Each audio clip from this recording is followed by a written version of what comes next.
Okay, welcome to video 2 in the Lying to Sitting series.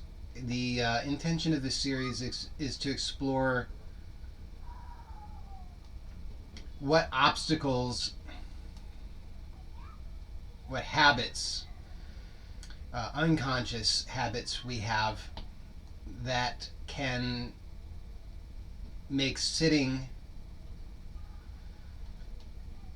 unnecessarily uncomfortable and strenuous. And as we uncover those, this will make sitting easier.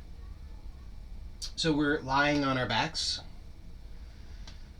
You may do this on the floor as I'm doing. Most likely you want to do it with padding. I don't bother with the padding because it doesn't bother me, and it's more convenient for me just to lie on the bare floor, but don't think that's better. I only do it out of convenience for myself. You may find that lying on a bare floor is uncomfortable, and if so, then that's just distracting. There won't be any benefit from that. So give yourself adequate padding to ensure that you're not distracted by discomfort. Now, that doesn't mean that you should try to make it as cushy as possible, because that's too far in the other direction. So instead, we want to find that middle ground where we're neither seeking comfort nor are we pushing into discomfort. So you have to know what's appropriate for you in this moment. If you find that there's no amount of padding that makes it possible to do this comfortably or reasonably comfortably, I should say without unnecessary discomfort on the floor, you may do it on the bed. Don't start on the bed unless you are certain that that's what's the best for you, or if circumstances dictate it. If you're traveling and there's not space on the floor but there is a bed, use the bed. That's fine. So there's nothing wrong with the bed. The bed is not bad. The bed is fine. But if you can do it on the floor without it being distracting, then do it on the floor, because you'll get more feedback. So we're going to lie on the floor on our back or on the bed, wherever you're lying. Bend the knees and place the feet on the floor so it's as if the lower legs are standing.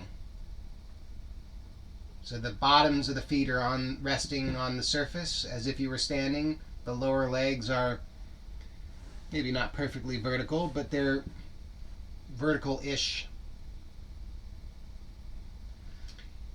And you are aware now of, or if you're not aware, you become aware consciously of the contact that you're making with the surface underneath you. So become aware of the soles of the feet, the backside of the pelvis, and the parts of the back and shoulders that are in contact with the floor or the bed, and the back of the head. The arms parts of the arms may also be in contact with the bed or the floor. So be aware of all of that, and notice whatever unconscious habits of gripping or lifting or straining come to your awareness, therefore becoming conscious rather than unconscious.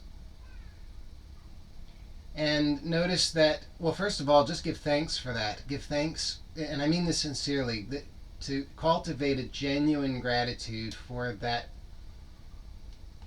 awareness of the habits where the unconscious becomes conscious is a really wonderful thing. So take a moment to see that it's possible to be genuinely grateful. Before, I was not aware.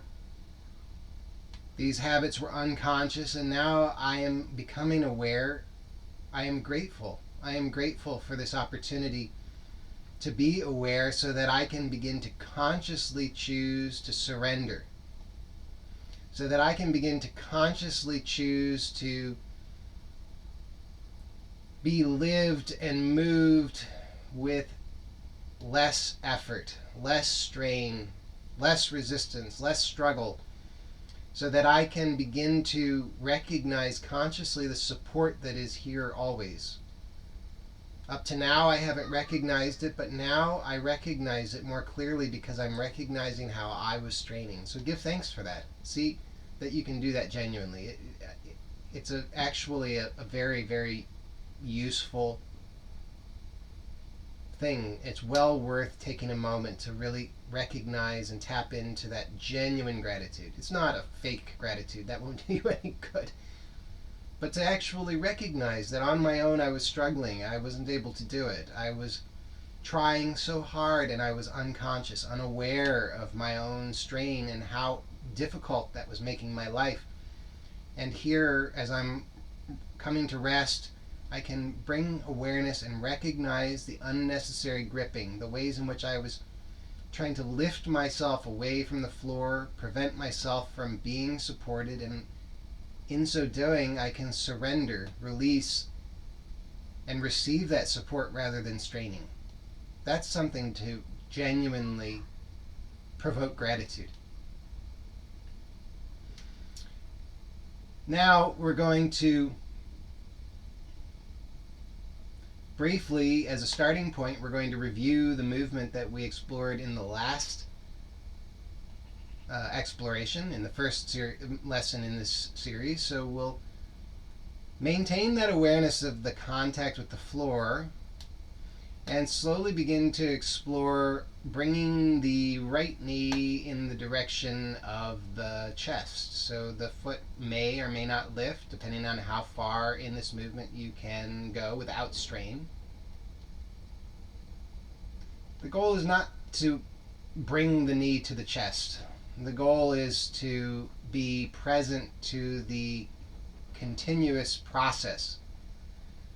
Be present to the entire movement, to the continuity of movement. So that may be very small or it may be very large. It's irrelevant. What's important is your awareness of that in a continuous fashion. Slowly release and lower and return to the right foot on the floor or the bed. And see how present can you be to the entirety of that movement until the foot and the leg comes completely to rest. This is important. How much strain and gripping are we still doing without awareness? We can only discover that if we're willing to be aware, willing to actually observe and notice the small residual gripping and consciously release. Now, at first, that seems like nonsense. It doesn't make any sense at all. You don't know what I'm talking about. But I promise you, if you just continue to explore and really be open to what I'm pointing to as a real experience, something that's actually possible, I promise you something will click. You will discover that I'm not making this up. This is real. This is an actual experience as possible, a real experience of surrender, which is the same as the experience of receiving support, which is wonderful.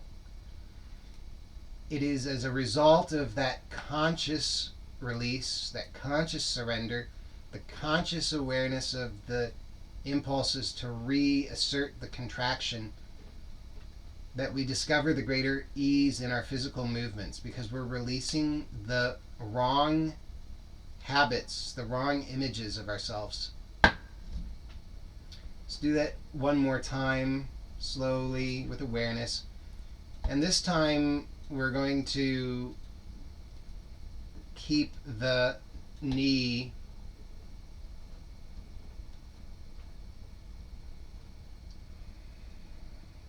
in the direction of the chest.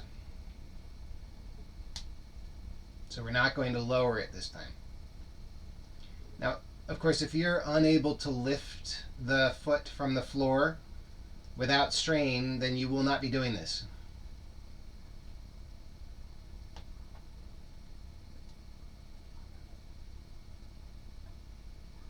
So in that case, stay with the exploration of lifting the foot by bringing the knee toward the chest in the smoothest, most continuous, most pleasurable way possible. And I promise you it will get easier. It will get clearer.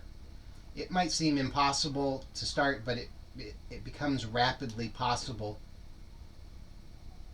if you're willing to commit to it. Be really aware of the pelvis remaining stable. So we think the movement is happening in the leg and the knee and the foot, but actually the movement is happening somewhere else. And allowing the pelvis to remain stable and surrendered to the floor is an important part of that. Now, with the knee remaining in the direction of the chest, bring the hands to interlace behind the knee, so they'll rest on just behind on the backside of the thigh, close to the knee. As I just did, you may find it helpful to unbend the knee slightly so that you can get the fingers in there. And then release everything so that there's a kind of lock that happens. So you don't have to strain in the fingers to hold the fingers together. The fingers are interlaced. They're behind the knee, and they're gently but firmly locked into place by the calf and the thigh. So see how relaxed you can allow this to be. Let the hands relax, let the fingers relax, let the wrists relax. Take the time right now to actually do that, because it will make this much, much easier. Let the forearms relax, let the elbows relax, let the upper arms relax, and let the shoulders relax. Let the chest relax, let the throat relax, let the face relax.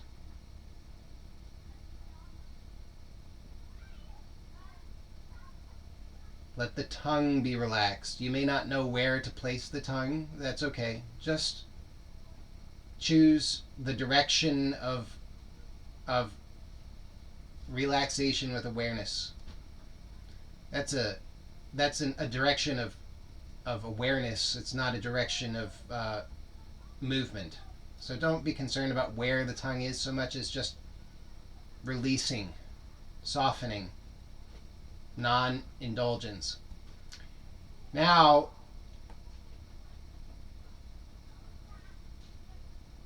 we're going to again review briefly what we did previously, which is to maintain this same restfulness all throughout the body while beginning to explore moving the knee away from the chest. So we're keeping the lower leg relaxed, keeping the front side of the thigh relaxed, keeping the groin relaxed, keeping the arms and hands and shoulders and chest relaxed, keeping the face relaxed. I have to remind myself of that. Only moving as far as we can move without strain. It might be a very small movement. Might be a surprisingly large movement. When you're really allowing the complete relaxation of the arms, the hands, the shoulders, the back, the chest, the throat, you'll find that you can do a much larger movement here than you thought without strain. But it comes through rest, not through effort. And then allow for the weight of the hands and arms to draw without strain or effort, without pulling. Just allow that weight naturally to draw the leg back toward the thigh, back toward the chest. Let it be very gentle. Again, we're not pulling. We're simply releasing what we were just doing. So we were moving the thigh, and then we're releasing that movement. But we're releasing the movement with awareness. So it's really important. Let every movement be done with awareness. When I say that, what I really mean is be aware of the habits of gripping. Be aware of where the discomfort is, where the lack of clarity is, where the emotions seem to be, where the all the conditioning is bundled up. Just be aware of that. And notice that there is a gripping, and you can soften that. Be mostly interested in the small, not the big.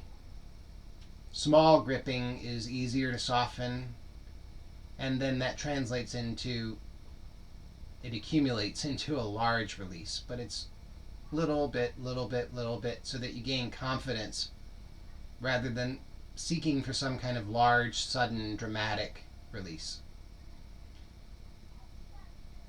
So here, allow for as much release as possible. Be aware of what's happening on the front side of the thigh and in the inguinal crease, which is where the front side of the thigh meets with the torso, with the groin. And chances are it's not very clear to you right now. A lot of us hold a lot of tension there, a lot of emotion, a lot of stuff. So it's okay if it's not clear. It's okay if it's uncomfortable slightly. Don't push, don't strain, but just be present to the experience, and slowly, bit by bit, just be willing to surrender all the effort, all the strain, all the hardness. Let it soften, let it release.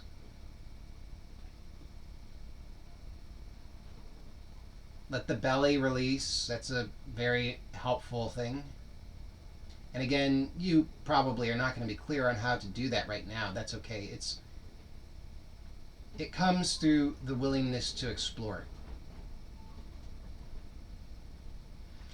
Now, we're going to keep the knee just as close to the chest as it is presently. So we're not going to be moving the thigh away from the chest. We're going to keep the hands as they are, keep the arms as they are, and we're going to now move the thigh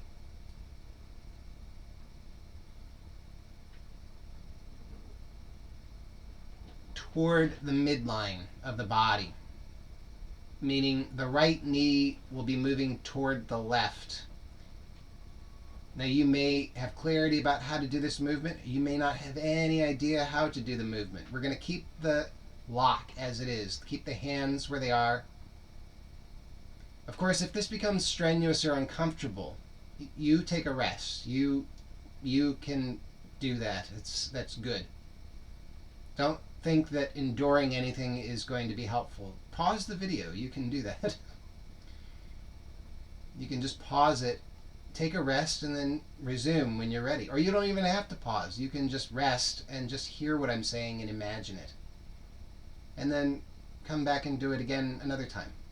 That's fine.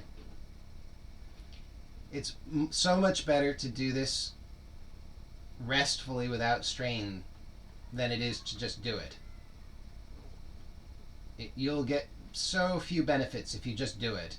Anybody could do this, not anybody, many people could do this mechanically, but they would get no benefit. The benefit comes from awareness. It comes from the exploration itself. So, again, please rest if you need to rest. Be gentle with yourself. That's so important. For those of us who are ready, we're going to explore this movement. So we're going to move the right knee to the left.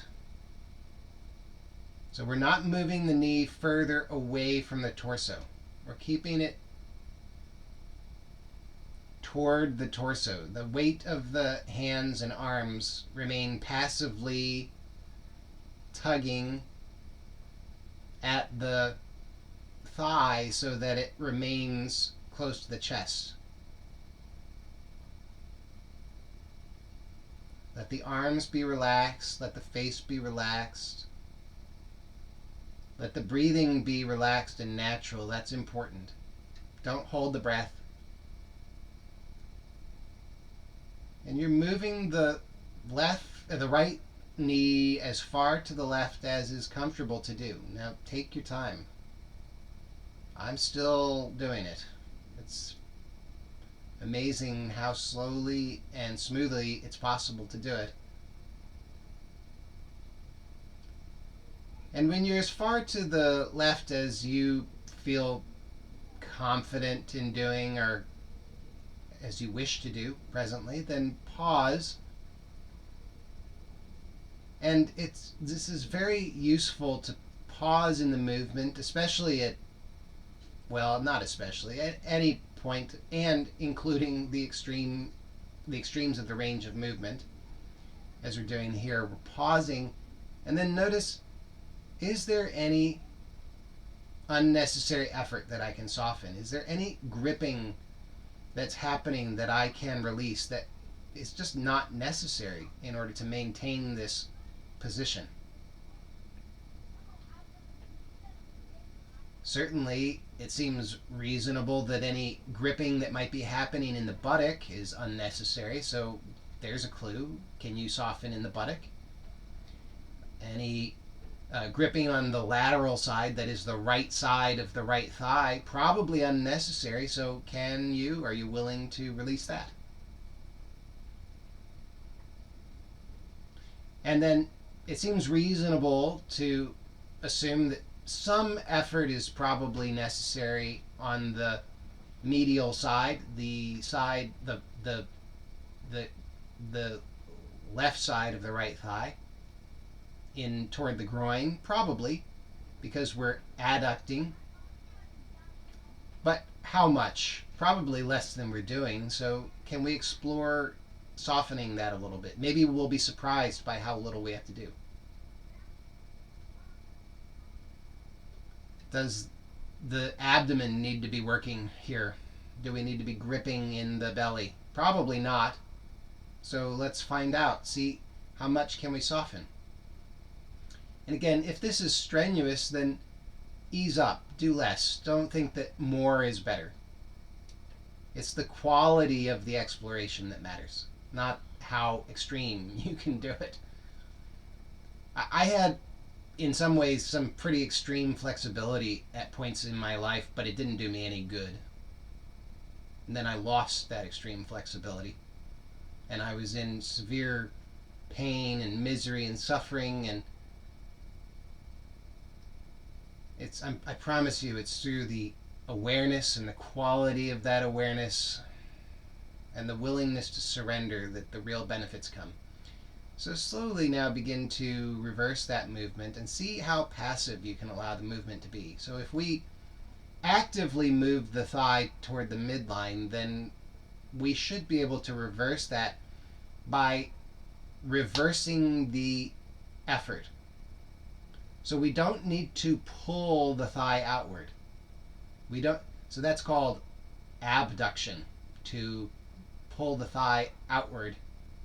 We don't need to actively abduct. We don't need to pull the thigh with whatever muscles we might use to do that. Instead, we can release or reverse whatever we did to adduct or draw the thigh to the midline. So we can maybe keep our attention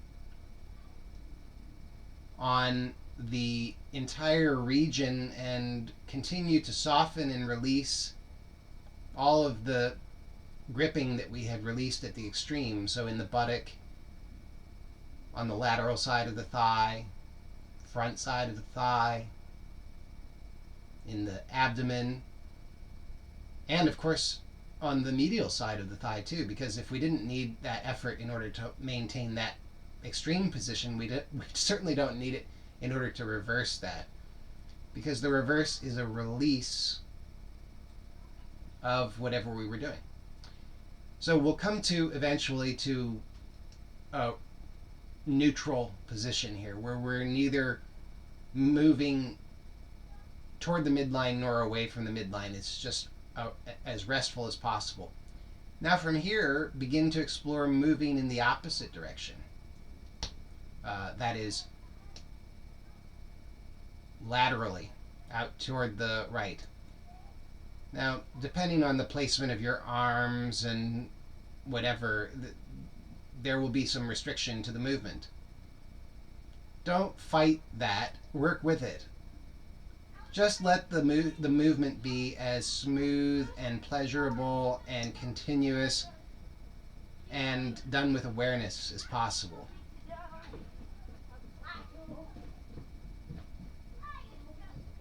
Let the arms be relaxed. Let the hands be relaxed. Let the shoulders be relaxed. Let the breathing be relaxed. Let the face be relaxed. You might be surprised how far it can go. But don't think that more is better. Only go as far as you can do with confidence and ease and pleasure. Now, here we'll do the same. When you're at the maximum range of this movement that you're confident in or that you wish to do in this moment, again, because more is not better, so it's whatever you wish. Pause and here become again aware of whatever little gripping crept in that we weren't aware of during the movement. No matter how slow we move, we still seem to have some degree of ignorance. And so when we pause, we can get clearer. So just pause and notice, is there any gripping in the shoulders? I found some. Any gripping in the buttock? I found some. Any in the knee? I found a little bit. In the foot? Yeah, I found a little bit. In the abdomen? Yeah, a little bit. So just be aware and then discover how you can release that just through your intention. Don't worry about doing it perfectly. Don't think that you have to get a complete release for it to be successful. It's not about that. It's about, again, your awareness. So whatever you can be aware of and whatever you can soften or release, that's perfect. That's it. Don't compare to anything else. Then let's slowly see what happens if we release that. Now, funny thing is,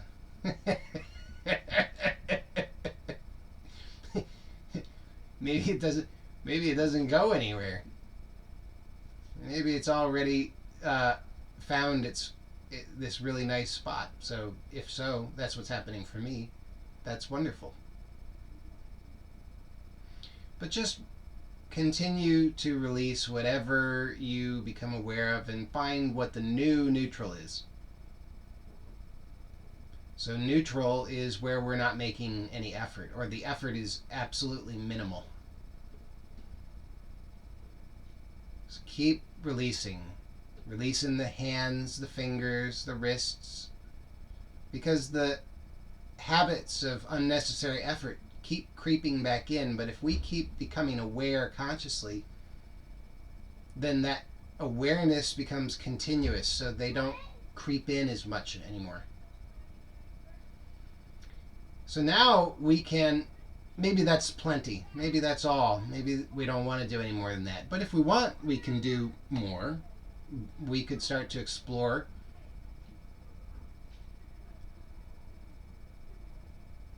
Well, let me say, this is somewhat advanced, which is a setup if ever there was one, so I apologize. But I say that only to suggest that you should not have the expectation that you will be able to do this well right away. I don't have an expectation that I can do it well. So be willing to be foolish, to be wrong, mistaken, unskillful, to not know. That's okay. That's how you are open to discovery. So the movement that I'm going to suggest is, the advanced movement is, let's make some small, to start, circles with the knee. So we just were exploring the side to side movement. So we know side to side is going to be part of it, and also forward and backward, which is the movement that we explored more extensively in the first video. So we're going to see if we can combine those to make a circle. So you can go in whichever direction you wish. There's obviously two directions that you could go to make a circle.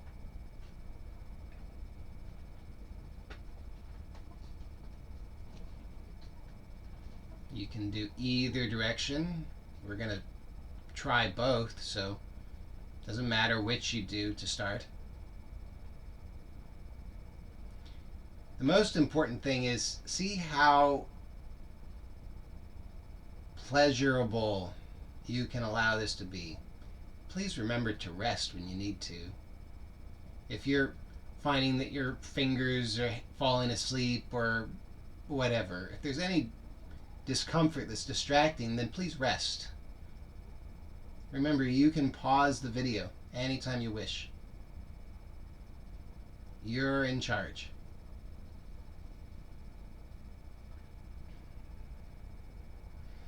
So, like I said, this is an advanced movement.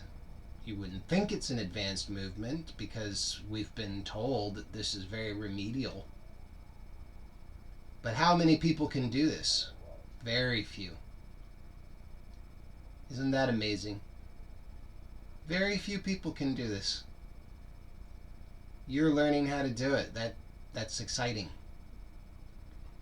And when I say very few people can do this, what I mean is very few people, it's not that very few people can do it. What I mean is very few people know how to do it now. Because very few people have cultivated the sensitivity and the awareness to be able to do this efficiently, pleasurably,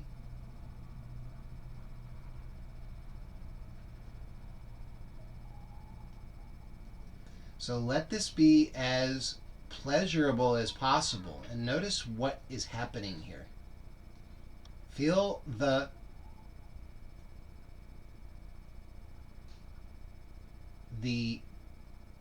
part of the femur, the thigh bone, that is closest to the floor or the bed.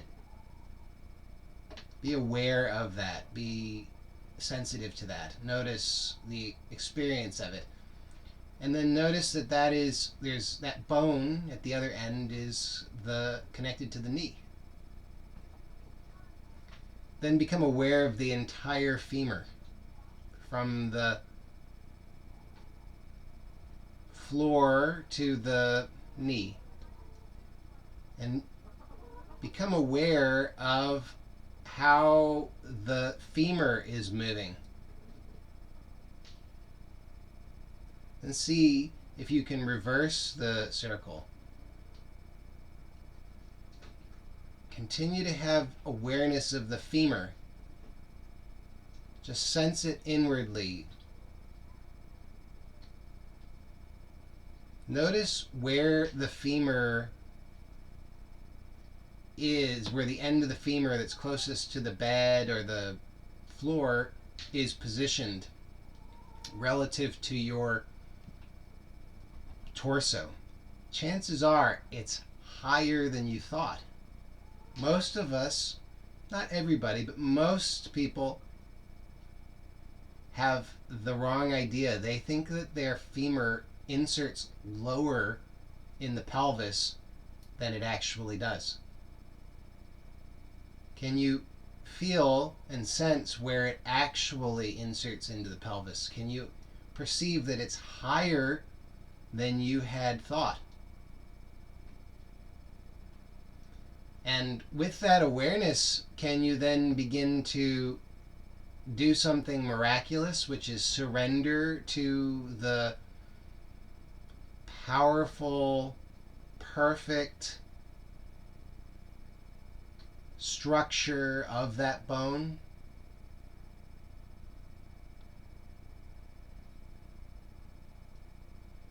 the intelligence that created it, that created your body, your skeletal structure, so that created your body so that you could experience pleasure, so that you could do so many wonderful things and do them with pleasure, not with restriction, not with pain, but with pleasure. Having the correct sense of yourself is very helpful for that.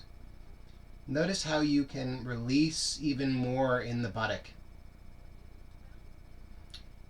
in the back of the thigh. Notice how you can allow that to lengthen and soften in the movement, so that the movement becomes perhaps bigger, while at the same time being more and more confident and relaxed and pleasurable. So we're not striving for a bigger movement, but notice how with the correct sense of yourself, your muscles, your soft tissue can release to its natural shape, its uncontrolled shape, and you can move with greater ease, clarity, and pleasure because you have the correct sense of yourself. Now, when you're ready, come back to neutral. So the fingers are still interlaced. You still have this lock of the hands behind the thigh. Come to a neutral position while maintaining this lock. So that's going to mean the thigh will be drawn in the direction of the torso and or toward the floor at the right side.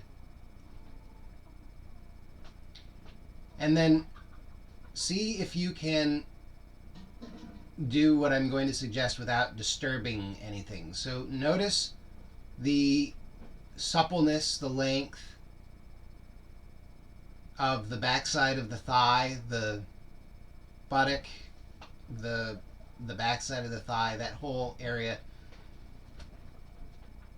Notice this, the release, the openness, the pleasure, and see that you can maintain that without disturbing it as you slowly, with awareness, release the lock of the interlaced fingers behind the thigh. So that might require that you unbend the knee slightly. See that you can do that without introducing any disturbance into the release on the backside of the thigh and buttock. Slowly do this with awareness so that you're not reintroducing those old habits. Let the backside of the thigh and the buttock remain soft and supple. Bring the hands to rest at the floor or on your belly, whatever is most comfortable for you. And then take a moment to perceive yourself here. Notice how your sense of yourself has changed, how your idea of your thigh and your pelvis and your waist has changed, and see that you can maintain that suppleness, that ease, as you slowly bring the foot, the right foot, back to standing on the floor. So very slowly, so that you don't reintroduce the old habits. Maintain the awareness of that release as you bring the foot to the floor. Don't hold the breath. Don't squeeze the face. Let everything be relaxed. You can do it. You can do it. Just find the easiest way. It's easier than you think. If it seems hard, it's only because you're trying to do it in a hard way. There's an easy way. And being aware of the actual shape of the thigh and where the thigh actually connects to the pelvis is very helpful in finding the easier way. Then when you come to this position of the feet both on the floor, take a moment here to surrender again more deeply so that you really release everything possible.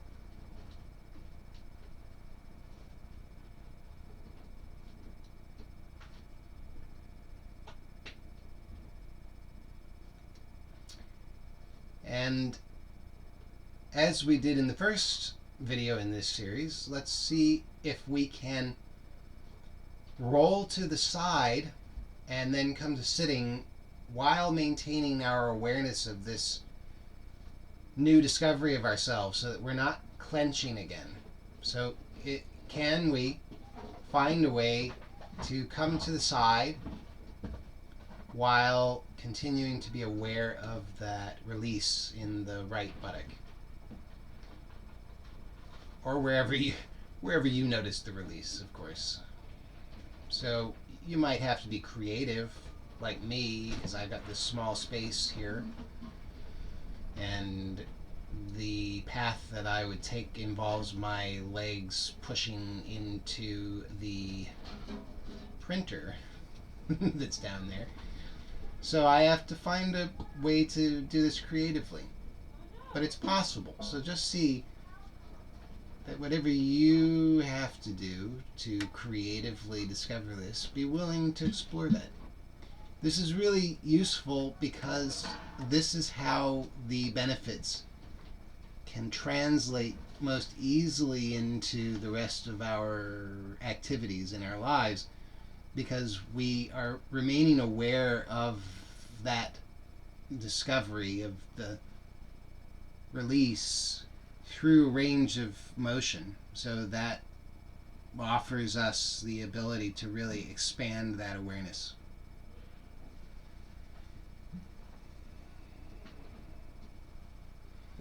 And really, don't be afraid to take your time. Take as much time as you need.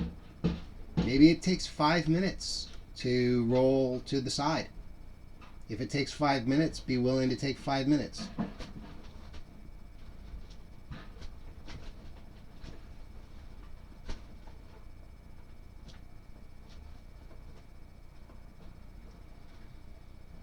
And then see if you can come to sitting without disturbing that awareness.